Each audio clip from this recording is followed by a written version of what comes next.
은혜 아침에 오신 성도 여러분 평안하십니까? 오늘은 시편 141편 말씀으로 하나님의 은혜를 묵상하도록 하겠습니다. 시편 141편은 다윗의 시입니다. 저녁 기도인데요. 하루의 피곤한 일과가 끝나고 저녁 제사가 시작될 무렵에 다윗은 하나님 앞에 무릎 꿇고 자신의 소원을 하나님께 올려드립니다. 이 시는 네 부분으로 되어 있는데요. 첫 번째 1절 2절은 다윗은 자기 기도가 분향단에서 올라가는 그 향기같이 저녁 제사의 그 향기로운 연기같이 하나님께 자신이 상달되기를 원하는 그런 기도를 하고 있습니다. 여호와여, 내가 주께 부르짖습니다. 속히 내게 오소서. 내가 주께 부르짖을 때 나의 목소리를 들어주소서. 자신의 목소리를 들어주시길 간절히 원하고 있죠.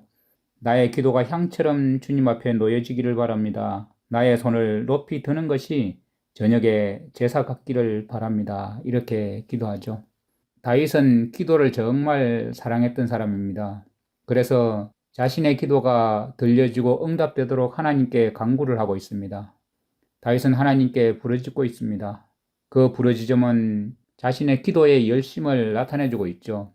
그래서 다윗은 진지한 사람으로 기도하고 있고 하나님께 대한 부르짖음은 기도의 그 신앙과 확신을 나타내주고 있습니다.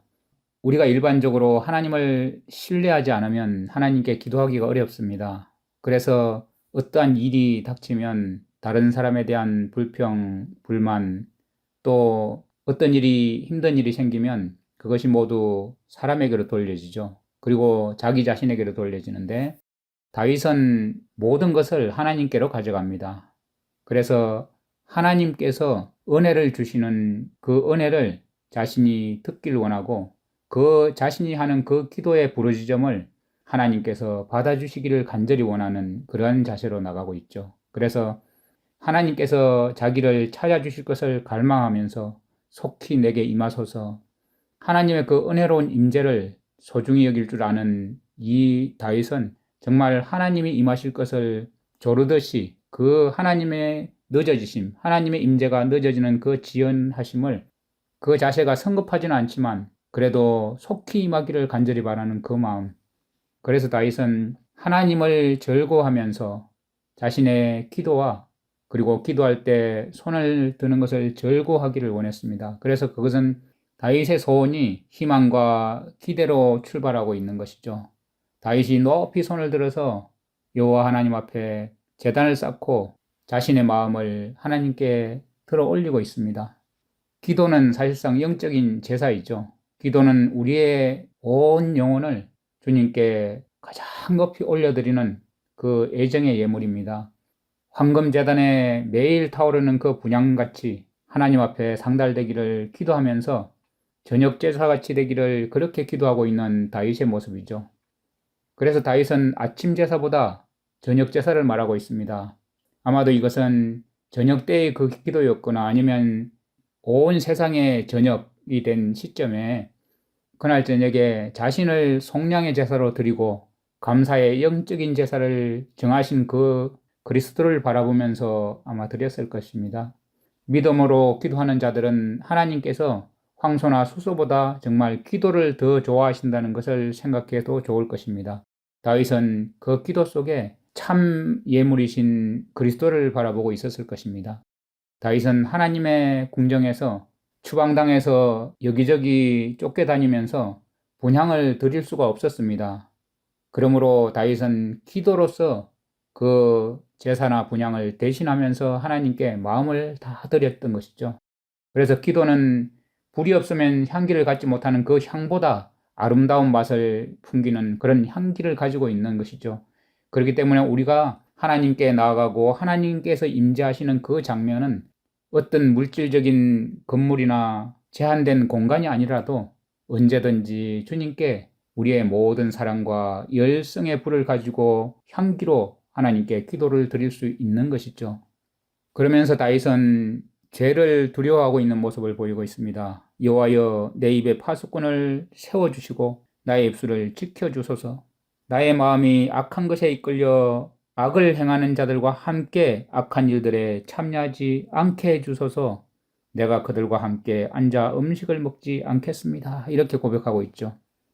정말 진정한 진수성찬은 이 땅에서 악인들이 주는 그 악한 겉으로 보이기에 진수성찬같이 유혹하는 그런 것들이 아니라 참 하나님께서 주시는 양식일 것입니다. 다윗은 악인이 제안하는 그런 이익과 쾌락은 진수성찬처럼 보이기 마련이기 때문에 그것을 예시를 하면서 그들과 함께 앉아 음식을 먹지 않겠습니다. 이렇게 표현하죠.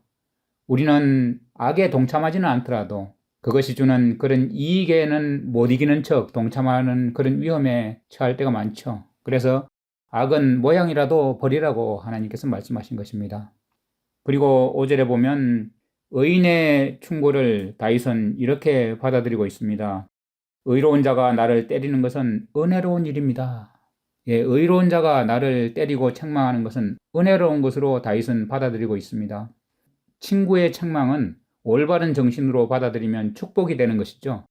만일 필요하다면 그의 형제를 위해서 자기 생명을 절겨 내주는 그런 사람만이 곁길로 나가는 형제를 책망할 수 있는 자격을 적절히 갖춘 것이죠. 그러한 친구가 책망을 할 때는 정말 그것을 그대로 받아들이는 것이 바로 축복인 것이죠. 아비가일은 다윗의 행동을 슬기롭게 책망을 해서 성실한 친구라는 사실을 스스로 입증했던 사람이죠. 의로우신 하나님이 나를 칠지라도 은혜로 여기리라. 그 섭리의 책망을 기꺼이 받아들이겠다. 그 책망을 거역하지 않고 그것을 사랑의 징표로서 받아들여서 은혜의 수단으로서 이것을 선용하겠다. 이러한 태도죠. 그리고 나의 고난의 도구가 되는 자들을 위해서 기도할 것이다. 그러나 이것은 우리 주님의 의로운 사람들에 의해서 주어진 그런 책망으로 이해되는 것입니다. 우리는 여기에서 의로운 자들과 지혜로운 자들의 그런 책망을 받아들이는 방법을 배우는 것이죠. 우리는 우리에게 잘못이 어떠한 것이고 우리에 의해서 잘못 행해진 것이 무엇이든지 책망받기를 원해야 하는 것입니다. 여호와여 의로운 자들의 마음속에 나를 때리며 나를 책망하는 것을 두소서. 나의 마음이 나를 치지 않는다면 반드시 나의 친구로 하여금 그것을 행하게 하소서. 이러한 기도를 하고 있는 것입니다. 그래서 다윗은 아비가일의 그 적절한 훈계를 감사하면서 하나님께 찬송을 했죠. 우리는 그러한 것으로 우리 자신들을 돕고 치유해야 합니다. 그것은 상처를 진정시키고 아물게 하는 머리에 기름같이 여겨질 것입니다. 머리 위에 붓는 향유입니다. 책망은 내게 주어진 더러운 죄를 치료할 수 있는 머리의 기름인 것이죠. 그것이 나의 마음을 상하게 해도 내 머리가 이것을 거절하지 않을 것이라는 다윗이 고백을 하고 있습니다. 그리고 다윗이 자기의 결점이 드러나는 것을 바랬던 것 같이 자신의 박해자들도 어느 땐가 그들의 결점이 드러나는 것을 참을 것을 희망합니다. 그들을 다스리는 자들은 낭떠러지 밑으로 던져질 것입니다. 악한 자들은 내가 옳은 말을 했음을 알게 될 것입니다. 그들은 말할 것입니다. 사람이 밭을 갈고 땅을 파 일구는 것처럼 우리의 뼈가 무덤 입구에 흩어졌다. 주 여호와여 내가 주님만 바라봅니다. 내가 주께로 피합니다. 나를 죽음에 넘겨주지 마소서. 다윗은 자신의 친구들이 흩어진 것을 크게 탄식하면서 우리의 해골 위험 부문에 흩어졌도다. 그들은 나무를 베는 자들 가운데서 무시되는 더미에 던져진 나무 조각처럼 천하게 여겼습니다. 사람이 밭을 갈고 땅을 파 일구는 것처럼 우리의 뼈가 무덤 입구에 흩어졌다고 하고 있죠. 다윗은 구원을 위해서 자신을 하나님께 맡기고 하나님을 의지하고 있습니다. 8절 주 여호와여 내가 주만 바라봅니다. 내가 주께로 피합니다. 나를 죽음에 넘겨주지 마소서. 아무리 상황이 슬프다고 해도 우리 주님은 모든 슬픔을 회복시킬 수 있습니다. 주님께로부터 소생을 기대하면서 내가 주께로 피합니다. 하나님을 향해서 바라보는 자들은 희망을 하나님께 두게 되죠. 하나님께 희망을 두는 사람은 복된 자입니다. 눈을 하나님께로 우리는 향해야 합니다.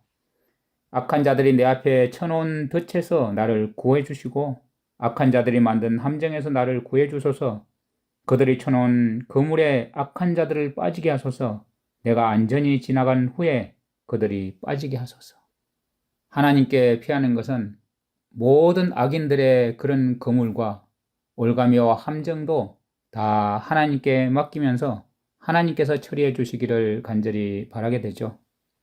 그래서 다윗처럼 우리도 눈을 들어서 하나님께로 향하고 우리의 마음이 하나님께로 피해야 할 것입니다. 우리가 책망을 받을 때 나를 칠지라도 은혜로 여기며 책망할지라도 기름처럼 귀히 여기며 그들을 위해서 기도할 것이라는 이 다윗의 고백처럼 이러한 태도로 나가야겠다는 생각이 들지 않습니까? 매사에 실수하지 않는 최선의 방법은 우리의 입에 파수꾼을 세우고 다윗처럼 하나님께 간절히 기도해야 할 것입니다. 기도는 다윗의 삶이었습니다. 우리 입에 파수꾼을 세워주시기를 간절히 기도하면서 우리의 눈이 어느 때나 언제나 주님을 향하여 또 우리의 마음을 주님께 의지함으로 주님께 피하는 주님의 백성들 되시기를 간절히 바랍니다. 여호와여, 주만 바라봅니다. 내가 주께로 피합니다. 나를 죽음에 넘겨주지 마소서. 주님, 이 땅에 살면서 우리가 하나님의 백성으로 살 때 우리의 연약함 때문에 여러 가지 책망과 또 조소가 우리에게 닥쳐올 때가 있고 우리가 비난받을 때도 있습니다. 그러나 나를 칠지라도 은혜로 여기며 책망할지라도 기름처럼 귀히 여기며 그들을 위해서 기도한다는 이 다윗의 고백이 늘 우리의 태도와 고백이 될 수 있도록 인도하여 주시옵소서. 언제나 우리 입에 파수꾼을 세우고 주님의 의를 구하면서 우리의 삶 자체가 분향단에 올라가는 향같이 저녁 제사의 향기로운 연기같이 하나님께 상달될 수 있기를 간절히 원하면서 주님 앞에 이 세상에 처해 있는 모든 악인의 올무와 함정에서 건져주시기를 날마다 구하면서 살아가는 주님의 백성들 되게 하여 주시옵소서. 예수님의 이름으로 감사하며 기도드립니다. 아멘. 시편 141편. 여호와여, 내가 주를 불러싸우니 속히 내게 오시옵소서. 내가 주께 부르짖을 때에 내 음성에 귀를 기울이소서. 나의 기도가 주의 앞에 분향함과 같이 되며 나의 손 드는 것이 저녁 제사 같이 되게 하소서. 여호와여, 내 입에 파수꾼을 세우시고 내 입술의 문을 지키소서. 내 마음이 악한 일에 기울어 죄악을 행하는 자들과 함께 악을 행하지 말게 하시며 그들의 진수성찬을 먹지 말게 하소서. 의인이 나를 칠지라도 은혜로 여기며 책망할지라도 머리에 기름같이 여겨서 내 머리가 이를 거절하지 아니할지라. 그들의 재난 중에도 내가 항상 기도하리로다. 그들의 재판관들이 바위 곁에 내려 던져졌도다. 내 말이 탈무로 무리가 들으리로다. 사람이 밭 갈아 흙을 부스러뜨림같이 우리의 해골이 스올 입구에 흩어졌도다. 주 여호와여, 내 눈이 주께 향하며 내가 주께 피하오니 내 영혼을 빈궁한 대로 버려두지 마옵소서. 나를 지키사 그들이 나를 잡으려고 놓은 올무와 악을 행하는 자들의 함정에서 벗어나게 하옵소서. 악인은 자기 그물에 걸리게 하시고 나만은 온전히 면하게 하소서.